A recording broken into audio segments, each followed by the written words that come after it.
ನಮಸ್ಕಾರ ಸ್ನೇಹಿತರೆ. ತಮಸೋಮ ಜ್ಯೋತಿರ್ಗಮಯ ಚಾನಲ್ಗೆ ತಮ್ಮೆಲ್ಲರಿಗೂ ಸ್ವಾಗತ. ಈ ದಿನ ನಾವು ಶ್ರೀ ಸಾಯಿ ಸಚ್ಚರಿತೆಯ 30ನೇ ಅಧ್ಯಾಯದ ಬಗ್ಗೆ ತಿಳಿದುಕೊಳ್ಳೋಣ.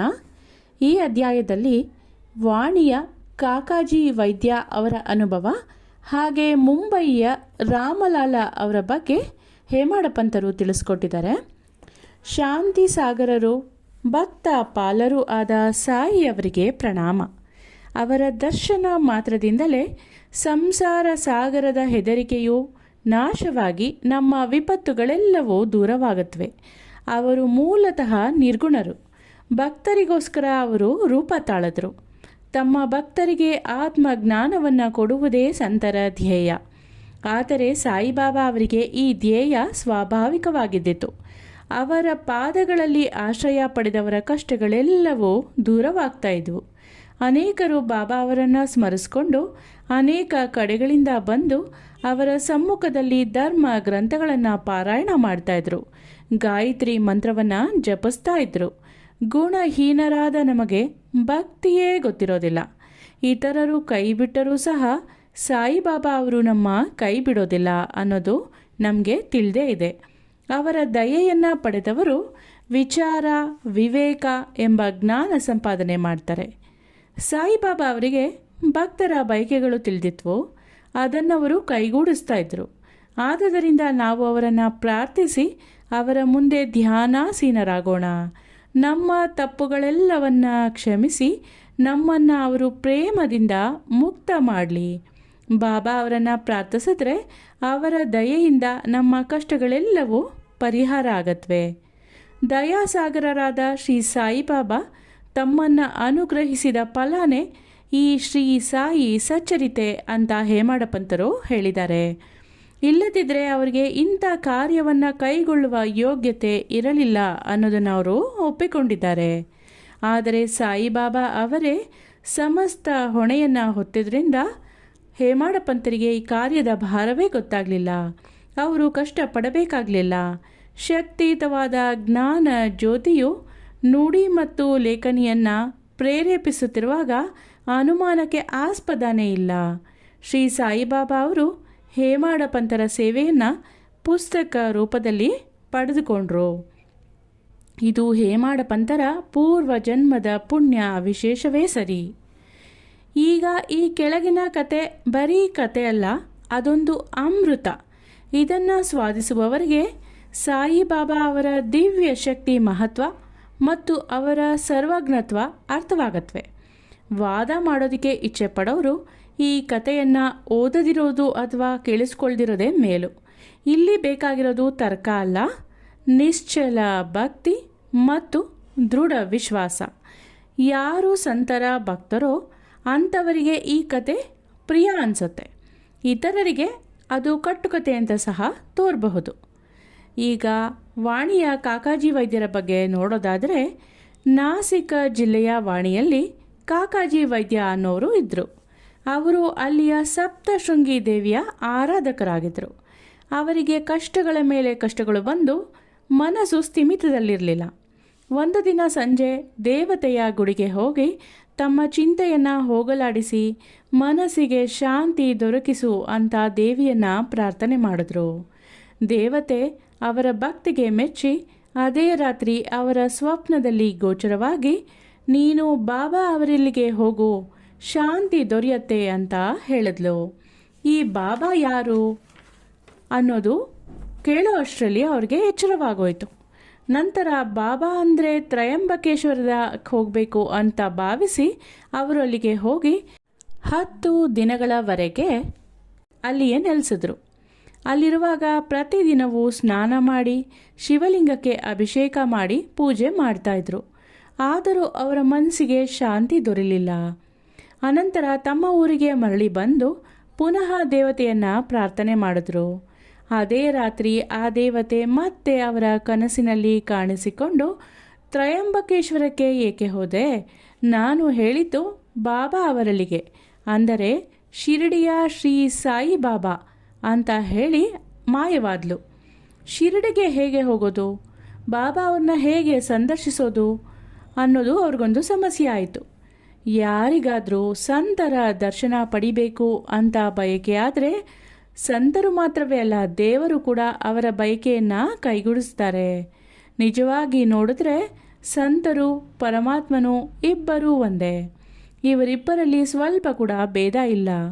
ಯಾರಾದರೂ ತಾವೇ ಹೋಗಿ ಸಂತರ ದರ್ಶನ ಪಡೆಯುತ್ತೀವಿ ಅಂತ ಅಂದರೆ ಅದು ಆತ್ಮ ಪ್ರಶಂಸೆಯೇ ಸರಿ, ಬೇರೆ ಏನೂ ಅಲ್ಲ. ಸಂತರು ಇಚ್ಛಿಸದಿದ್ದರೆ ಯಾರು ತಾನೇ ಅವ್ರನ್ನ ಕಾಣೋದಕ್ಕೆ ಸಾಧ್ಯ? ಸಂತರನ್ನು ಕಾಣಬೇಕೆಂಬ ಬಯಕೆ ಹೆಚ್ಚಾದರೆ ಅವನಲ್ಲಿ ಭಕ್ತಿ ಶ್ರದ್ಧೆ ಮತ್ತಷ್ಟು ಹೆಚ್ಚಿ ಅವನ ಬಯಕೆ ಈಡೇರುತ್ತೆ. ನಮ್ಮ ಮನೆಗಳಿಗೆ ಯಾರನ್ನಾದರೂ ನಾವು ಆಮಂತ್ರಿಸಿದ್ರೆ ಅವರ ಸ್ವಾಗತಕ್ಕೆ ನಾವು ಎಲ್ಲವನ್ನ ಅಣಿ ಮಾಡಿಕೊಂಡಿರೋ ಹಾಗೆ ಕಾಕಾಜಿ ವೈದ್ಯರ ಬರುವಿಕೆಗಾಗಿ ಶಿರಡಿಯಲ್ಲಿ ಸಹ ಎಲ್ಲವೂ ಸಿದ್ಧವಾಗಿತ್ತು. ಇದರ ಮಧ್ಯೆ ಶ್ಯಾಮ ಅವರ ಹರಕೆಗಳು ಏನಿತ್ತು ಅನ್ನೋದನ್ನು ನೋಡೋಣ. ಕಾಕಾಜಿಯವರು ಈ ರೀತಿ ಯೋಚಿಸ್ತಾ ಇರಬೇಕಾದ್ರೇ ಅವರನ್ನು ಶಿರಡಿಗೆ ಕರೆದುಕೊಂಡು ಹೋಗೋದಕ್ಕೋಸ್ಕರನೇ ಒಬ್ಬ ಅಪರಿಚಿತ ವ್ಯಕ್ತಿ ಕಾಕಾಜಿಯವರ ಮನೆಗೆ ಬಂದರು. ಆ ವ್ಯಕ್ತಿ ಬೇರೆ ಯಾರು ಆಗಿರದೆ ಬಾಬಾರವರ ಪರಮ ಭಕ್ತ ಶ್ಯಾಮ ಅವರೇ ಆಗಿದ್ದರು. ಅವರು ಈ ಸಮಯಕ್ಕೆ ಸರಿಯಾಗಿ ಕಾಕಾಜಿಯವರ ಮನೆಗೆ ಹೇಗೆ ಬಂದರು ಅನ್ನೋದನ್ನು ನೋಡೋಣ. ಚಿಕ್ಕಂದಿನಲ್ಲಿ ಶ್ಯಾಮ ಅವರಿಗೆ ಬಹಳ ಜ್ವರ ಬಂದಿದ್ದಾಗ ಅವರ ತಾಯಿ ಮಗನಿಗೆ ಗುಣವಾಗಲಿ ಅಂತ ಅವರ ಕುಲದೇವತೆಯಾದ ಸಪ್ತಶೃಂಗಿಗೆ ಹರಕೆಯನ್ನು ಹೊತ್ತಿದ್ರು. ಅಂದರೆ ಜೊತೆಯಲ್ಲಿ ಮಗನನ್ನು ಕರೆದುಕೊಂಡು ಬಂದು ದೇವಿಯ ಪಾದಗಳಿಗೆ ಅರ್ಪಿಸಿ ಸೇವೆ ಮಾಡ್ತೀನಿ ಅಂತ ಬೇಡಿಕೊಂಡಿದ್ರು. ಕೆಲವು ದಿನಗಳ ಮೇಲೆ ಅವರಿಗೆ 2 ಸ್ತನಗಳಲ್ಲಿ ರೋಗವಾಗಿ ಬಹಳ ನೋವನ್ನು ಅನುಭವಿಸ್ತಾ ಇದ್ರು. ಆಗ ಕೂಡ ಅವರು ಸಪ್ತಶೃಂಗಿ ದೇವಿಗೆ ಬೇಡಿಕೊಂಡು ಬೆಳ್ಳಿಯ ಸ್ತನಗಳನ್ನು ಮಾಡಿಸಿ ಅರ್ಪಿಸ್ತೀನಿ ಅಂತ ಪ್ರಾರ್ಥನೆ ಮಾಡಿದರು.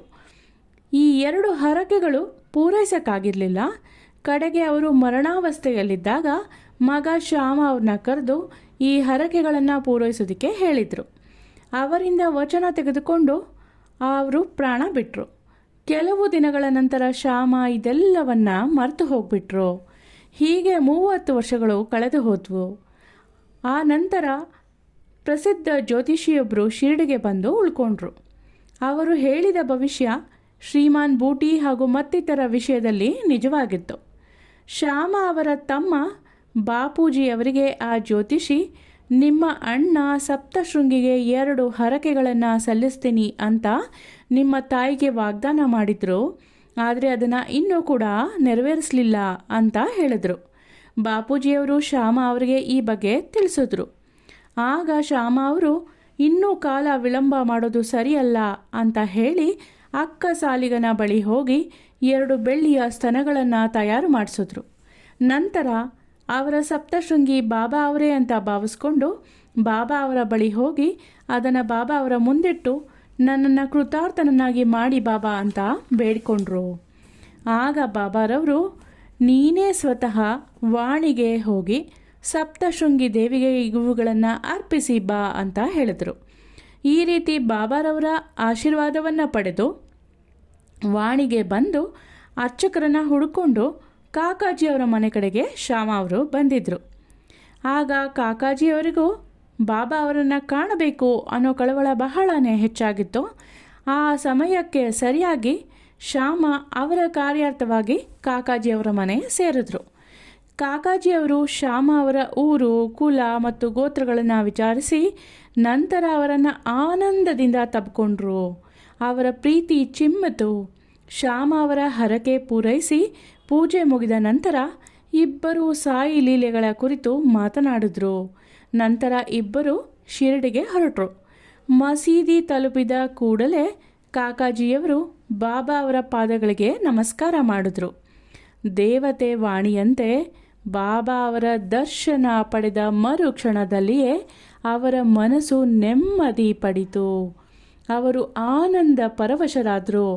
ಆಗ ಕಾಕಾಜಿಯವರು ಇದೆಂತಹ ಅದ್ಭುತ ಶಕ್ತಿ, ಬಾಬಾ ಏನನ್ನೂ ಹೇಳಲಿಲ್ಲ, ಪ್ರಶ್ನೋತ್ತರಗಳಿಲ್ಲ, ಆಶೀರ್ವಾದನೂ ಹೇಳಲಿಲ್ಲ, ಕೇವಲ ಅವರ ದರ್ಶನ ಮಾತ್ರದಿಂದಲೇ ನನಗೆ ಇಷ್ಟೊಂದು ಸಂತೋಷ ಆಗ್ತಾ ಇದೆ ಅಂತ ಅಂದುಕೊಂಡ್ರು.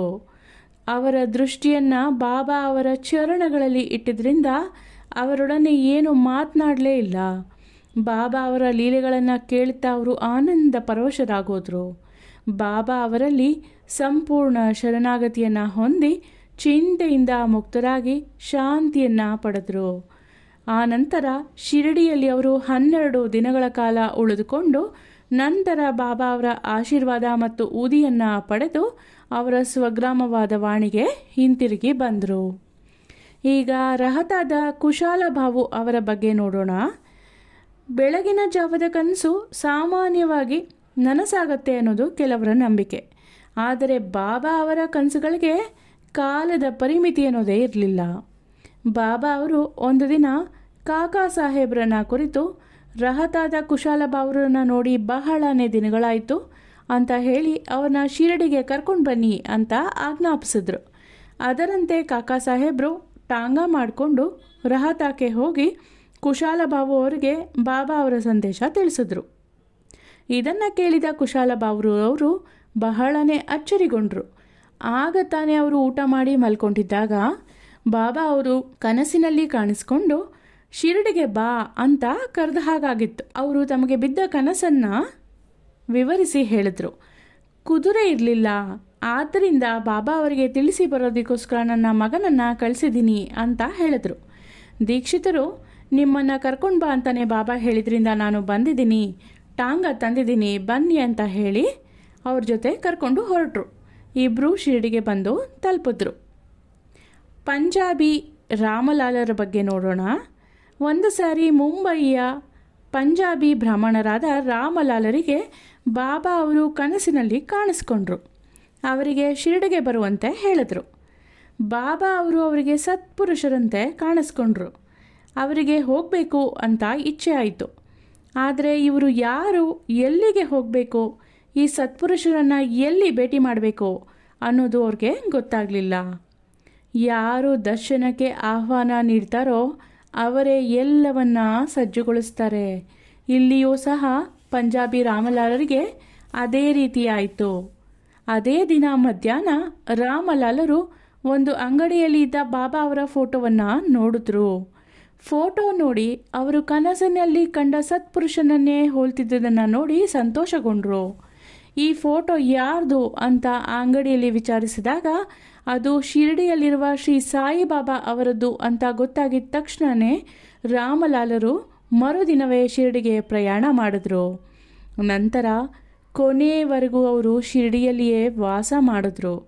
ಈ ರೀತಿ ಬಾಬಾ ತಮ್ಮ ಭಕ್ತರನ್ನು ಶಿರಡಿಗೆ ಬರಮಾಡಿಕೊಂಡು ಅವರವರ ಬಯಕೆಗಳನ್ನು ಈಡೇರಿಸ್ತಾ ಇದ್ರು. ಇಲ್ಲಿಗೆ ಈ ಅಧ್ಯಾಯ ಮುಕ್ತಾಯವಾಯಿತು. ಮುಂದಿನ ಅಧ್ಯಾಯದಲ್ಲಿ ಮತ್ತೆ ಭೇಟಿ ಮಾಡೋಣ. ಶ್ರೀ ಸಾಯಿ ಪ್ರಣಾಮ. ಧನ್ಯವಾದಗಳು.